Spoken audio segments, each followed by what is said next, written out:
Neville Goddard, February 1st, 1963. The Book of Job. Tonight we will speak on the Book of Job, possibly the most misquoted book in the world. I dare say all day long you use passages, and you aren't aware you are misquoting this Book of Job. For no one knows who wrote the book.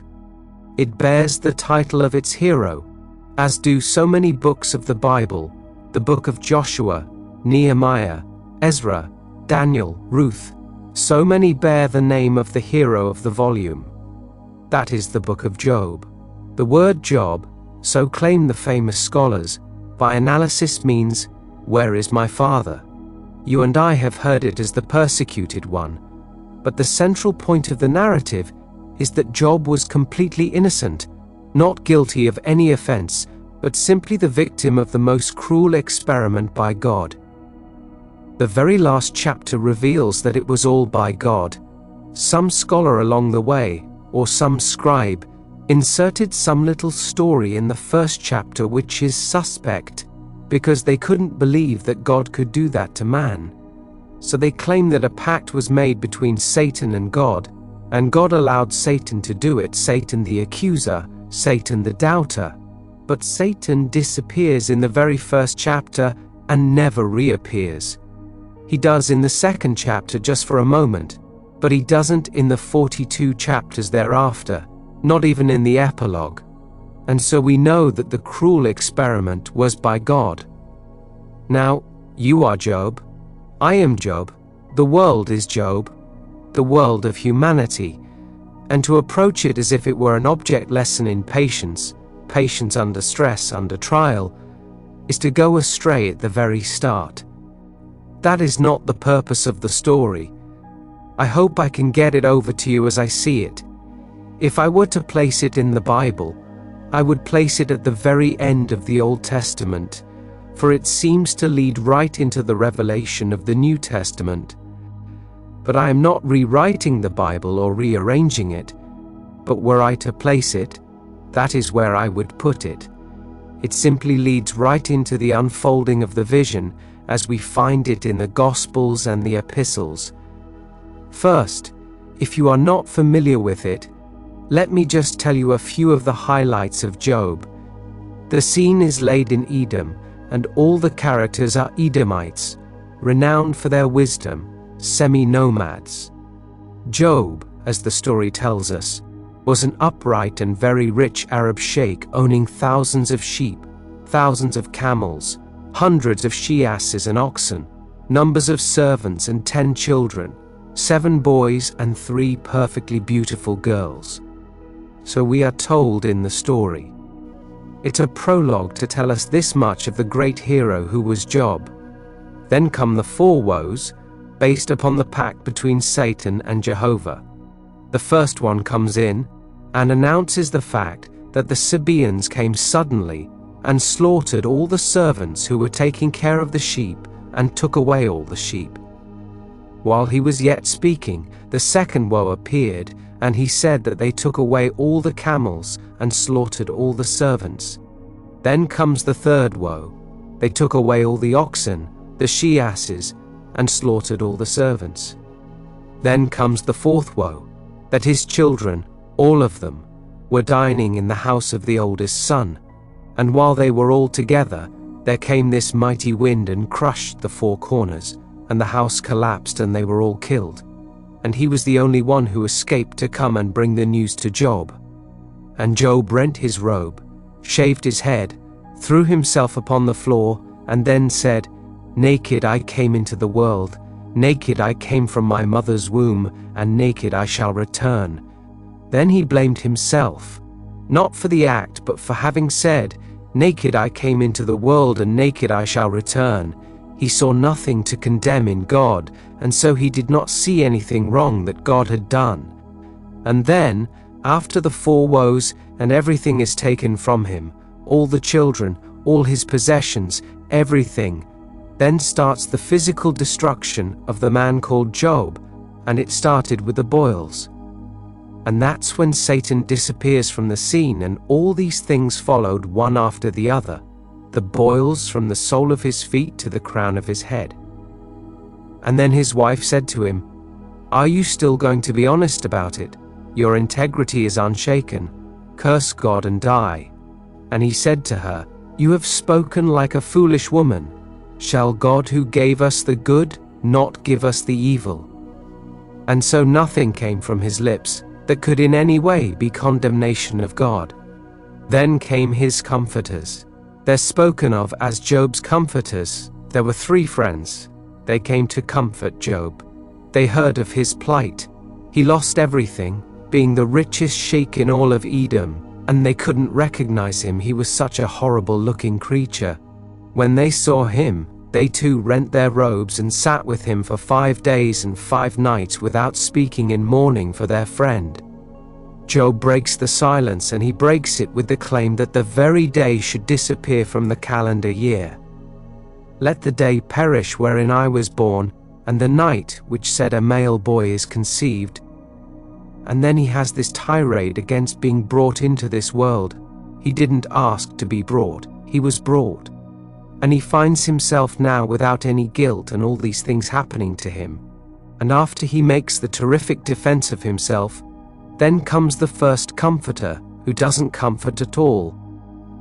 For he is trained, as Job was trained, as you and I are trained, to believe in divine justice. So we all believe in divine justice, in retribution.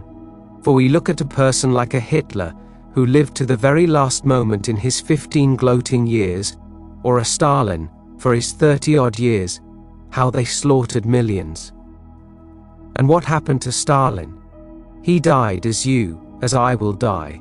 A little brain hemorrhage, and in no time he was unconscious, after having slaughtered millions. Where is the retribution? Man wants retribution. Where is Stalin's retribution? Where is Hitler's retribution? Where is any tyrant's? They live just as we live. They live on the fat of the land, murdering unnumbered millions, and they simply die as we die. And so priesthoods will tell us they will have their day. God will punish them beyond the grave, or in some future embodiment, if you believe in reincarnation. How could you live, and how long would you have to live to repay the debt of 13 million? When you burned them alive and you slaughtered them, how long would you live? And so they bring argument after argument after argument to persuade Job he, in some way, had violated this code. Maybe in his youth, maybe in the past, and he can't think of what he has done. Maybe as a child, said he, some little infraction. But this is far beyond the proportion of anything I could have done, this judgment of God. What has he done to me now? This far transcends anything that any just judge would put upon me for anything I might have done in my youth. They still try to persuade him. And so, as the Father said, even-handed is the justice of God, even-handed. Then come the 3 comforters, who aren't comforters at all, like all of our friends. May I tell you, may you not have something physically wrong with you, after having confessed you believe what I talk about. May you never be financially embarrassed, after having once gone out on a limb and confessed to everyone you believe it. They will come like this Uriah Heep, and all will lament. It shouldn't happen to you, they will say, certainly not to you.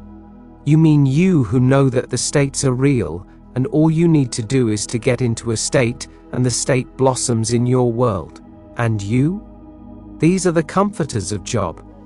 And so they come to comfort Job. And he said, "Merciful comforters you are, and so were I in your soul, rather than in my soul I would not say to you what you said to me." But they persisted. Each had 3 chances to deflate him, and each time that they tried he comes back with a direct answer. But he is so self-righteous. He showed all the things he did. He never turned away any infant, any fatherless child, any widow, any stranger from comfort, from shelter, from food. He was fabulously wealthy, but he never once turned away anyone in need. And he itemizes them all the way down. But he never understood what I hope you understand, which comes in the flower called the New Testament of grace, that no one in this world can build a way to God. You can't be good enough to earn coming into the presence of God. No man in the world. It comes by grace, this strange elective love, and he calls us one by one. So he did not know there is no such thing in this world as divine justice. He didn't know it. The fathers didn't teach that. And they still, in all orthodoxy the world over, they teach and preach divine justice, retribution, and it isn't. There is no such thing. My child, were I the father of one born demented, where not only the child but the mother suffers, I suffer, the brothers suffer, and the whole vast circle suffered, then should I suffer because of it. And that is divine justice.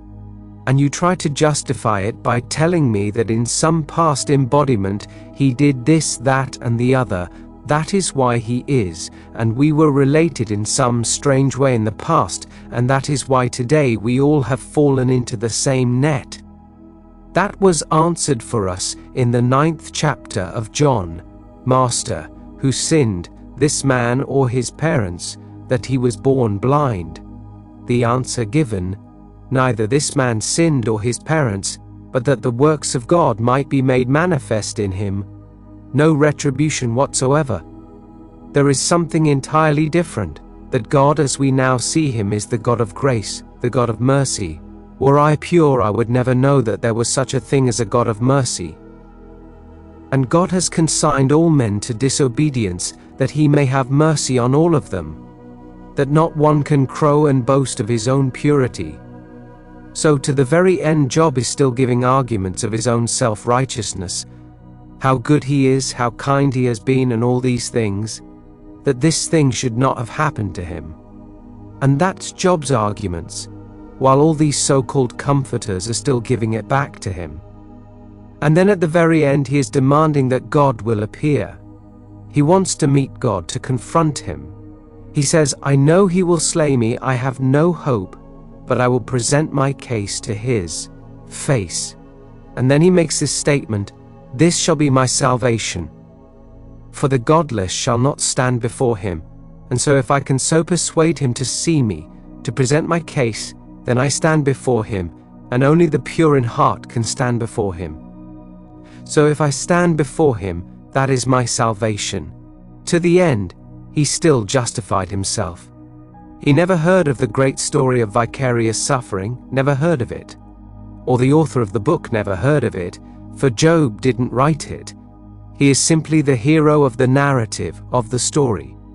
So the very end, by demanding that you listen to my case, how righteous I am, he still believes, although it is not stated, he still believes in retribution and is demanding by his own self-righteousness that a verdict be brought in his favor. Because he is self-righteous, he feels he should be acquitted, that this thing should not go on as it has gone on for so long in his life. So you see, he has not yet abandoned the belief in retribution, though he denies it. When the friends argue the point of retribution, the friends try to prove to him that he was wrong at some time in the past, because there is such a thing as divine justice, and therefore he could not possibly have these sores, and lose his kingdom, lose his family, lose everything, were it not that at some time he had earned this judgment, and so he brings in his righteousness. And then comes the voice of God. For the first time God speaks. God refuses to answer all the arguments of the men. He refuses to answer the arguments and requests of Job. Job is fuming in his own self-righteousness, for in hell the only voice is the voice of self-righteousness. In heaven all is forgiven, and the voice of heaven is complete forgiveness. Complete forgiveness no matter what a man has ever done. In heaven the voice is complete forgiveness. In hell all is self-righteousness. He was in hell though walking on earth, as we are in hell if we are filled with self-righteousness. Then God answers him out of the whirlwind. And may I tell you, it is a perfect expression, the whirlwind. That is how he comes. When he comes through the medium of a whirlwind.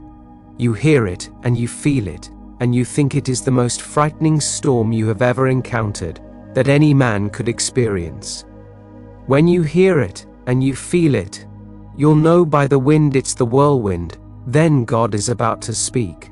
Either you hear the words or you have the scene, and it begins to unfold the most fantastic vision, more real than this room now, when you hear the voice of the whirlwind. So God answered Job out of the whirlwind, and he asked all the questions concerning creation. Where were you when I created the universe? He asked one question after the other, all pertaining to creativity, and Job cannot answer. And then God shows himself, he displays himself. In the 42nd chapter he now repents and covers himself in ash, when he sees how audacious he had been in the past demanding that God answer him.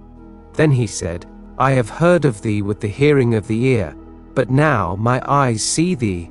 His religion, like our religion before the experience, was inherited. The oral traditions of the fathers and churches. And then I heard it. I didn't experience it, I only heard it. Mother told me and took me to church, and the minister or the rabbi told me, and so I heard it from seeming authority, and so my religion was inherited. Thus I expected to find a different kind of a God. A God that man made in his own image down here. A God that he called a just God, an eye for an eye, a tooth for a tooth. I couldn't conceive of another kind of a God. Of infinite love, where there is grace, that it doesn't matter what a man has ever done in this world. No, not even a Hitler or a Stalin. So everything in the world will be forgiven. Though your sins be like scarlet, they shall be white as snow. And so I heard of thee with the hearing of the ear, but now my eye sees thee. Now Job turns to his friends, and Jehovah calls the friends and he tells them to sacrifice, because you lied about me. Everything you said of me was false, and what Job said about me was true. Job's rebellion was against orthodoxy. His rebellion was against all ecclesiasticism, all rituals that said this is the way to God. He did them all, yet he suffered. He kept every law of the ancient church, he sacrificed, he did everything. And yet, in the end, he suffered, as no man has suffered. And he knew it wasn't true. So he commended Job, for what he said of Jehovah was true, and what the righteous one said of Jehovah was false.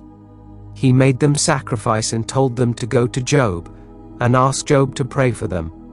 If Job would pray for them, then they would be set free. It would depend upon Job. And Job prayed for his friends, and his own captivity was lifted. Now that is where you come in, to completely forget yourselves in the love of a friend who is in need.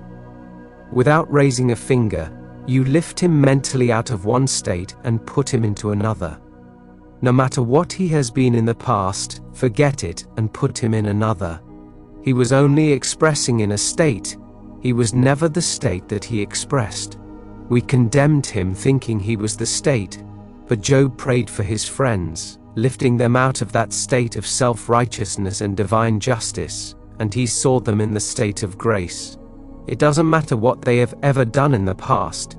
It is now what he sees them to be, and at that moment, Job's captivity was lifted, and so the whole thing hinged upon man's ability to forgive. We are told in the 13th chapter of Luke, when they came to him and said Pilate slaughtered the Galileans and mingled their blood with their sacrifices, he said to them, "Do you think that they were worse sinners than those who escaped? I tell you no, unless you repent you shall meet a like fate. Do you think that when the tower fell in Jerusalem and crushed 18 that they were greater offenders than those it did not crush? I tell you no. But unless you repent, you shall meet a similar fate. So when you hear someone is hurt, don't gloat that God is getting even. God doesn't get even. If you hear of anyone being hurt tonight, don't gloat, it serves him right. No retribution at all, not in this revelation. Simply a man unknowingly falls into a state. Falling into a state, it could be a good state or an evil state, but he reaps the fruit of the state. He is neither good nor evil. So Blake said, I do not consider either the just or the wicked to be in a supreme state, but to be every one of them states which the soul may fall into in its deadly dreams of good and evil, when it leaves paradise following the serpent. Who's that serpent? God himself. For he consigned me, consigned you, every being in the world, to disobedience, and we left through disobedience, for he stated, You shall not surely die. And who told me that? The serpent. And who is the serpent? Just a symbol of God himself. So he told me I wouldn't die after first telling me if I ate a certain thing, did a certain thing, I would die. Then he tells me I will not really die, but my eyes will open, and I will become as wise as the gods. And so he enticed me into disobeying him, and so I left the state of innocence for a world of experience, where I fall headlong into different states. After unnumbered experiences falling into states and redeeming myself from these states, he redeems me from it all, and lifts me into a world completely subject to my imaginative power, where I completely awake. Here, I am in a state of sleep, so I don't know I am in a state, and I think this is my very being. Blake made the statement, Do not let yourself be intimidated by the horrors of the world. Everything is ordered and correct, and must fulfill its destiny in order to attain perfection. Seek this path, and you will attain from your own soul an even deeper perception of the eternal beauty of creation. You will attain an ever-increasing release from that which now seems so sad and terrible. Not a thing to be judged in this world, not a thing to be condemned, only to be redeemed. So you and I play the part of redeeming individuals here, and at that moment of God's own good grace, he lifts us out of the whole vast world of states. But until then, we can redeem each other. You don't feel well? All right, I will persuade myself you have never felt better. I'll persuade myself you never felt better. And to the degree I am persuaded, I am pulling you out of one state into another. Don't try to pinpoint why he is not feeling well. It's a state. Don't try to pinpoint it and say it serves him right. I knew he was no good. Forget that. The being that was never any good at a certain time, you pull him out of that state into another, so that though his sins are like scarlet, because of you they become white as snow. And then you keep on redeeming people, one after the other. Regardless of how many times you fail, try it anyway and you pull them out. Then one day when you least expect it, God will reveal himself to you and you will say, I have heard of you. I really didn't know you existed. I believed and hoped you did, but I heard of you with the hearing of the ear, that is, the oral tradition. My teacher in school talked about you, and my father, the churches, all the people who believed in you talked about you, but now my eyes see you. It doesn't matter what the whole vast world will say. I see something entirely different. You are not at all what they told me you were. You are not a judge. There is no such thing as righteous judgment with you. No divine justice, only grace. The law came through Moses, but grace and truth came through Jesus Christ. So, now I see. I don't have to be taught anymore who you are. I see you. And then, may I tell you, he is going to embrace you, because when he asks you, he answers in you.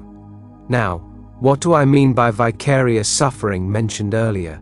It is the most difficult concept in the world for man to grasp. Every time I have used it with someone who at the moment suffered, I invariably got the same reply. Someone said to me recently in San Francisco, I am suffering. You said God suffers for me? Well, maybe he is suffering somewhere in eternity, but I am in pain, I am suffering. I said, what is his name? God, no, that is not his name. His name is I am. Who is suffering? Well, I am. Good, that's God. No God here, I am suffering. It's the most impossible thing to get over to man, that man who seems to be alive, is alive only by reason of the fact that God became him, that God became man, that man become God. He sunk himself in man, that man could say, I am, for that is God's name, and that all things are done by God to individualize you, me, all of us. When in his eyes the work is done, after unnumbered ages of pain, it takes pain like putting gold in the raw state of ore into the furnace and bringing out molten gold, pure gold, nothing but pure gold. It takes heat, it takes fire. These are the furnaces of experience, and we are put into the world of experiences and brought out as pure gold. When we are brought out, in his presence, we are just like him. It does not yet appear what we shall be, but we know when he appears, we shall be like him, for we become what we behold. I must behold it to become it. So, I have heard of thee with the hearing of the ear, but now my eye sees thee, and as you see him you are stamped with the image of eternity. You are one with him, one with God, as God. It is he, doing it in you, in man. And when he has completed the task, we are told, he who began a good work in me will bring it to completion at the day of Jesus Christ. He will bring it to completion. He initiated it, and he will complete it. He took eternity and put it into this clay that is man, that is himself, and he works upon it, brings it out, and individualizes you. You become one like the being that created you. That is the story of Job. It is the most glorious story, but I think if not the most misunderstood, it is not far from it. You and I have quoted it, and we have misquoted it. We speak of the patience of Job. There was no patience of Job. He rebelled. We start from the very 3rd chapter, and it is a rebellion, and there are only 42 chapters. The first is only an introduction, the prologue, and it starts in the second part of the 2nd chapter, where the prologue comes to an end. By then the 4 woes have been accomplished. The whole kingdom and his family are gone. Then come the sores on himself. The boils appear suddenly on the soles of his feet to the crown of his head. Now you find rebellion. Let this day perish wherein I was born, and the night that said, a male child is conceived. Let it be so hidden that God cannot even find this day. Job doesn't stop the rebellion until he hears the voice of Jehovah out of the whirlwind. That comes at the end of the great narrative. Then he repents. He repents and sees him for the first time, really sees him. A God of grace, a God of love. He sees why he went through what he did. It was his own voice in hell of self-righteousness.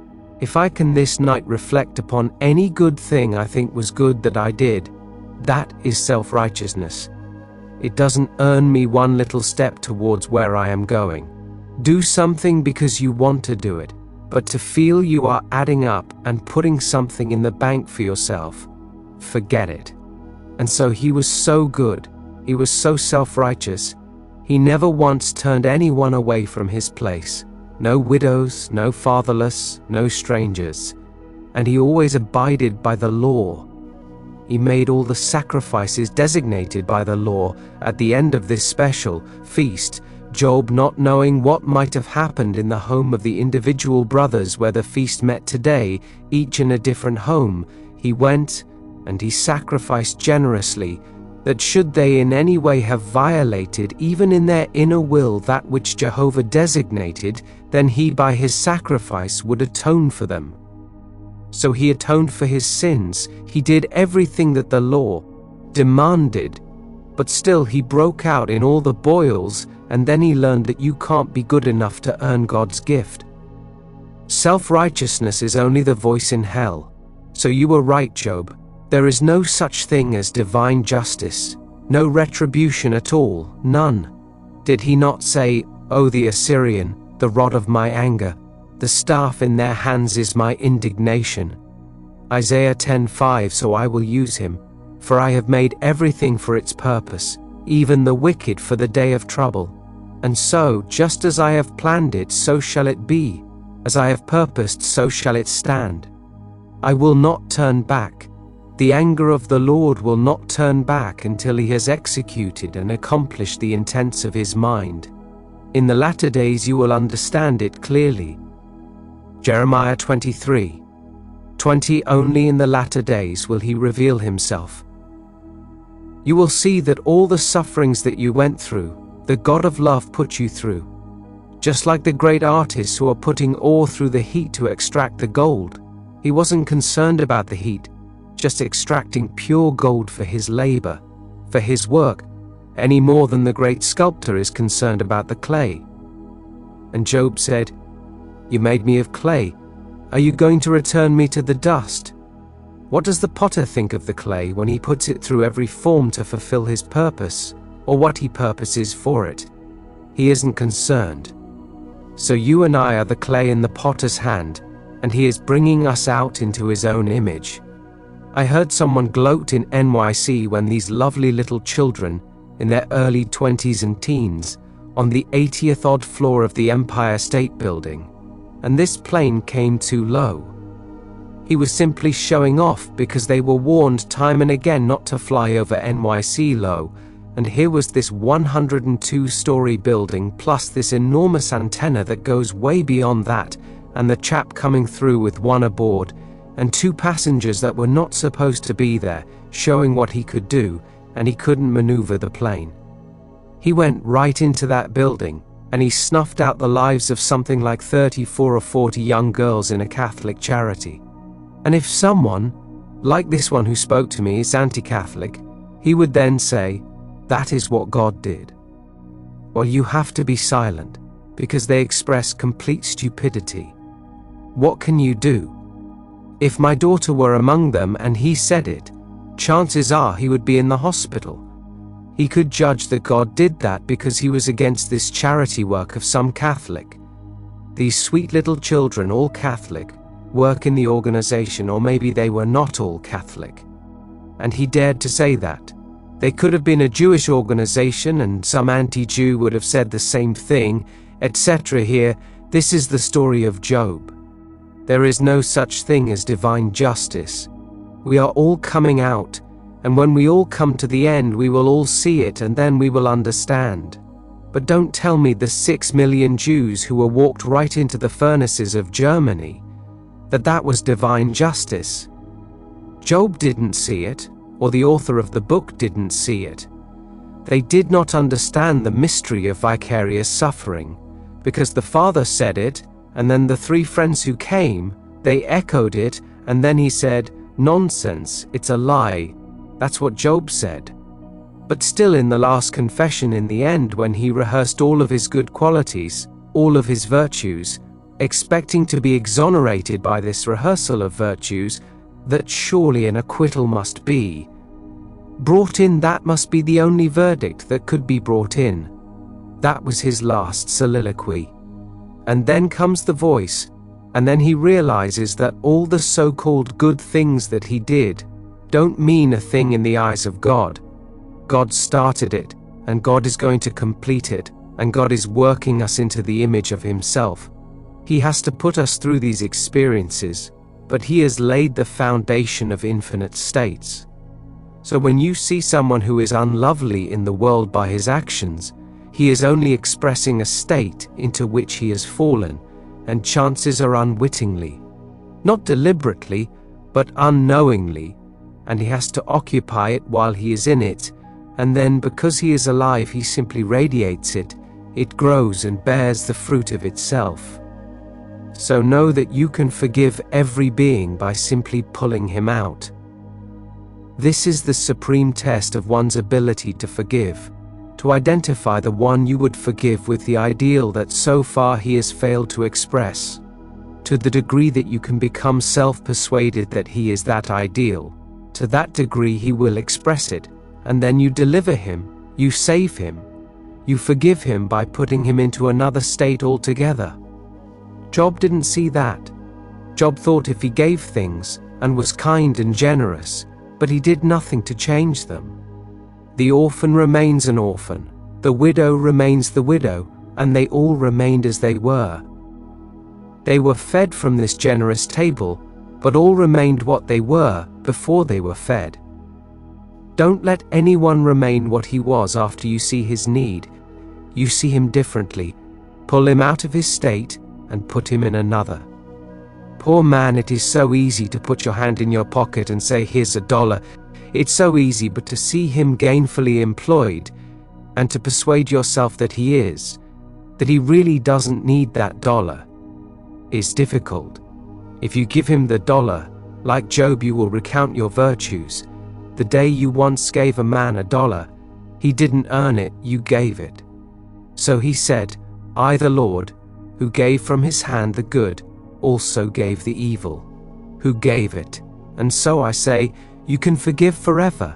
It's fun giving, but it's far better if you still give to him by transforming him in your mind's eye and see him not in need. If men were not in need, what a balloon would be broken, starting with our government. Just imagine if they were not in need, for then their own claims to us, across the face of our country and on radio and TV, how generous they are because they are giving balloons away. So, suppose we were not in need of balloons. What deflation of balloon personalities? If you meet someone on the street that really is in need of your $1, switch it around that they are not in need of any of your $. And now you have the power, greater than the $, to take them from where they are and put them where they would like to be, in your mind's eye. And now, in closing, when you read the book in the future, see the whole drama taking place in the mind of Job. It didn't take place between 3 friends and the 4th one who was brought in and Jehovah and all the others. The whole thing takes place in Job. This argument portrays Job himself as the accuser and the accused. So as you read it in the future, see only one being playing all the parts, and it is Job, you, and he is in conflict with himself, and at the very end he is integrated. He is torn apart between the one accusing him and the one defending his rights, but suddenly he becomes an integrated soul. At that moment of complete integration where there is no one but himself, he finds God. For God becomes him that he may become, God who is sunk in us. The confusion goes on until finally there is no other to whom we can turn. The whole thing was contained within us, and at that moment of perfection he appears seemingly coming from without. He doesn't come from without at all, for when you look at him he looks just like you.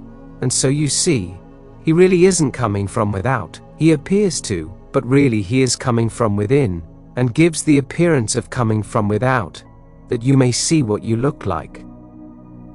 I have heard of thee with the hearing of the ear, but now my eyes have seen thee. Question and answer period. Question: what would have happened to Job if he had not prayed for his friends? Answer: then he would not have known concerning the state.